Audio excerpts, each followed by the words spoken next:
G'day, it's Adam here again with another quick instant movie review for you. So last night I went down to Dendy Southport and I caught a film in the French Film Festival for 2023. And the film that I caught was called The Innocent. It's directed by Louis Garrel, who also stars as Abel, a young man whose he lives with his mum after his wife tragically passed away a couple of years beforehand. And we pick up with his mother, who is a drama teacher at a prison. Yeah, that such a thing exists. His mum falls in love with a crim called Michel, who is in for robbery, theft, if you will. He is a criminal. And the two fall in love and end up getting married. And when Michel comes out of prison, Abel is not overly convinced that Michel is fully rehabilitated and believes that he's up to no good, especially when his mum and Michel open a flower shop. A florist. Okay, sure, why not? So they open a florist, but all is not what it seems. And very soon, Abel, his friend Clemis, are thrown into a very interesting situation.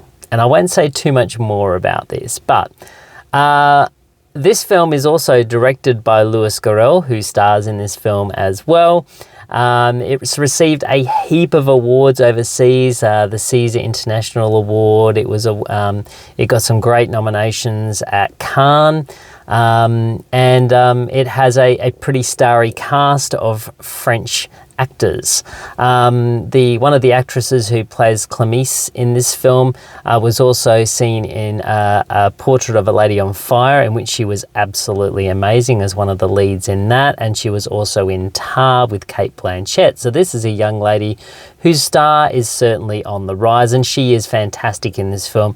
Louis Garrel, whose father was also a director, does a fantastic job in directing this film. It's a really light, fresh, funny, and sometimes dramatic story that is really peppy. It really travels along at a really fast, breakneck speed.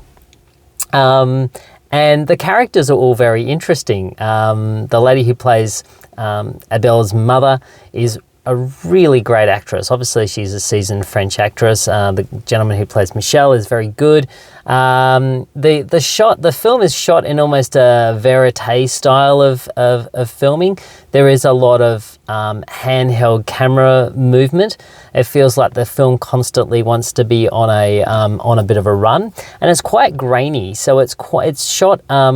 It's almost like I don't want to say a documentary style, because that's not completely correct, but it's everything seems like it's not always that nothing is ever steady. That almost feels like we're a bit of a fly on the wall with this particular film, and it allows for the characters to almost feel like it almost feels like it's ad-lib to a point. It's so fresh and natural, and it's a real breath of fresh air. There's some great scenes. There's some really funny scenes in this film.